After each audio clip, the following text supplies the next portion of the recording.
Hello, welcome back humans, my name is Slady, and this is the second part of my video on the Netflix series 13 Reasons Why. In the first episode, I went over the basic plot of the seasons, how it was received, and my perspective on the flaws in Rotten Tomatoes letting shows be rated on their site. This video will discuss characters and themes of the show in detail, so if you want a non-spoiler summary, click on the link in the corner for the first video. If you have not watched 13 Reasons Why, you may get a bit lost, but I will be taking several difficult topics and expanding on them generally, so there is a lot of discussion to be had regardless. The question I left you with in the last video was whether I agreed with audiences or critics on 13 Reasons Why as a whole, and I agreed with audiences that gave the show a higher but still failing grade. I realize that might come as a bit of a shock. I'm not particularly fond of TV dramas, and I especially hate dumb teenagers, but there were things in this series that piqued my interest. This is sort of a soft defense for 13 Reasons Why. Is it a cinematic hot mess? Yeah. Of course it is. Not just in the character holes and writing, but in the third season specifically, the plot is a convoluted mess. In the first episode, they're flipping around through 3 different timelines, each with a different film filter and aspect ratio, from high vibrance to basically black and white, voice narrated by a character we don't know, and beating around the bush about several inciting incidents we also don't know. The voice gives us a hint bad shit happened after something else happened at a football game, but won't say what happened at that game. And then we're following characters around directly preceding this event, which we have no specifics on, but they are all clearly shook by. I mean, hello? And yes, there are glaring inaccuracies in characters. For someone who does heroin, Justin seems pretty fine and functional. For someone literally hallucinating, Clay isn't coming off as unhinged to anyone. The list goes on forever if you want, but I won't. But a part of why I'm making this video is that I didn't find 13 Reasons Why as glaringly offensive as everyone else. Because for me, this was a dumb guilty pleasure show. I didn't watch it to rip it apart, so everything that was too underdone to make sense just got ignored. Part of why 13 Reasons Why is held to a higher standard than your average guilty pleasure show, however, isn't just the dark themes it dabbles in, but because the production took itself too seriously. Every episode intros and outros with the cast urging viewers to get help if they find the scenes disturbing. This gives commentators an easy in to rip them a new one when they disgenuously represent literally anything. And there's a lot to misrepresent. We've got suicide, we've got addiction, we've got sexual confusion, stalking,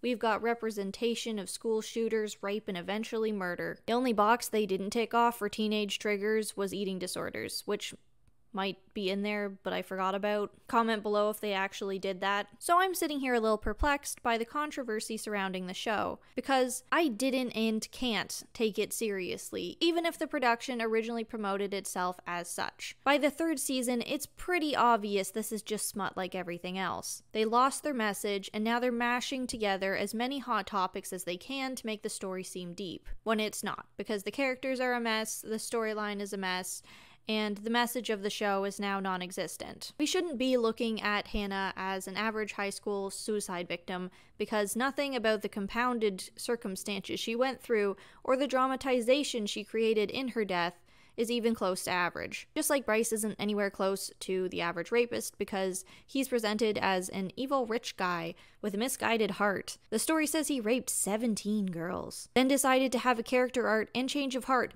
not after Hannah kills herself because of what he did, but instead after the trial, and he's already gotten away with it. Does that sound accurate to you? I'm of the opinion that because 13 Reasons Why handled such dark and controversial topics, everyone's lost their taste buds. They were supposed to take it down with a grain of salt, but everyone just ate it raw. This is just another shitty teen show. And when you say it like I just did, you take the literal irregularity of it all and state it, it's easy to see it's just as overdramatic as every TV drama out there, just with edgier events. I understand the risk in releasing 13 Reasons Why. When you poorly misrepresent things like suicide, there's a plethora of real-world implications. There are guidelines for shows airing suicidal content that it did not exactly follow, and there was an aligned fallout in suicide attempts. Does that suck? Yes. Do I think we should cancel content like 13 Reasons Why because of these risks? No, I don't, but here's why. I'm an advocate for free speech, and putting airing restrictions on content diminishes that right, even if it's for statistic benefit. I'm not trying to tell you that those at risk for suicide who might be swayed by Hannah's acts don't matter, but toning the world down from other perspectives isn't the solution. Like any content, 13 Reasons Why is subjective. As much as someone can find certain content harming, someone else can find it equally inspiring or, well, that came out a little wrong, helpful. Let's go with the word helpful, not inspiring, because we are talking about suicide here. Even if the narrative pushes sympathy or glamorizes unhealthy behaviors, limiting it from doing so doesn't fix anything. If you hate the representation of 13 Reasons Why, then go ahead, give it hate, keep hating on it, advocate for something better. But in a lot of ways, we need shows like 13 Reasons Why to be made and be shitty and fail at their message so we can improve in the future and give commentary so we know what is good and what is bad. I give 13 Reasons Why a bit of a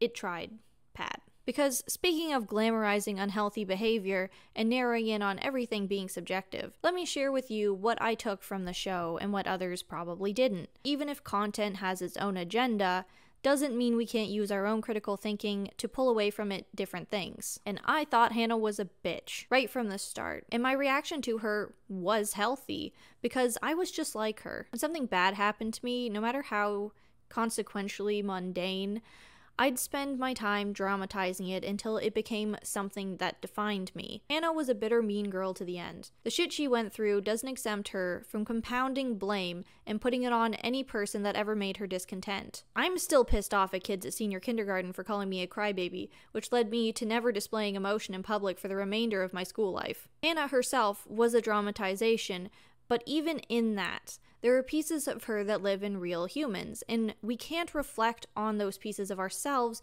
if we're never brought to interact with them, sometimes for better and sometimes for worse. No matter the weird acrobatics characters did throughout the show, I liked the ideas behind some of the scenes and dialogue. As much as 13 Reasons Why pushed a narrative with Clay and Hannah and Bryce, there is enough gray room to take out the essence of the situation and ask more important questions. As much as Bryce was a shitlord, it was important to see Hannah taken off her pedestal in Season 2. Not because we should be watching Season 2 and agreeing with the school's lawyers that Hannah did drugs and she had sex so she deserved it, but because we should be seeing people as right and wrong in life. And death, I suppose. Even if you're dead, you don't get a free pass on the narrative you want people to have of you. I think that becomes a bit more narrated in Season 3 when they talk about the person Bryce will never become. Up front, you can say there's a glamorization of bad topics, but in that representation, we, the audience, aren't supposed to agree with what we're seeing. Even though everything is poorly done doesn't mean there isn't enough gray room for questioning in other narratives. I enjoyed it because of this messy, inaccurate middle ground where I could swim and play with the flawed characters and situations. The fun of it for me was just going, what if? People hated the humanization of Bryce just because he got murdered, but I'm sitting here going, yeah, it was very heavy-handed and not well done, but at the core of it, there is the question of heinous acts and redemption. I'll have you know that at the end of the 3rd season, I felt like every character in the show was a flaky piece of shit, Jessica notwithstanding. As much as the show questioned for the morality of Bryce's death, it sided in the end with characters in the right to commit and hide murder, even after continuously having people like Justin, Tyler, Clay, and Ani saying every life has some inherent value and the ending of any story is sad because it can never be changed for the better. Are we sitting here thinking that was the right choice? Probably not. We're supposed to be Zach here after the dance, going, guys, we can't just babysit someone mentally unstable enough to commit a school shooting until he gets better. That's just stupid, and it is. So let's criticize it and grow. We're not supposed to agree with it, and we're allowed to not like it, but it's important to have the ability to decide that for ourselves. 13 Reasons Why's reception, in my opinion, relied a lot on the expectation shows are supposed to set examples for life, but they're fiction for a reason. It doesn't matter the content. It matters our ability to discern its relevance. So that was long, and hopefully made sense. As much as 13 Reasons Why poorly addressed some things, it was a conversation starter for more. More as in better, more as in varied. Different perspectives, and a call for more accurate and better representation. Call me a sick puppy if you want, but I think that these dark themes should be more present in media rather than less. So 1, we know how to properly represent them. 2, have more meaningful discussions. And 3, make it all less of a taboo. Season 4 has been announced, and I'm sure I'll watch it too and make a more timely response to the controversy. Just as with 13 Reasons Why, you don't have to agree with me, and I'd like to hear different opinions in the comments below. That's what this is all about. So subscribe for more content, start a discussion, and I'll see you in the next video. Bye.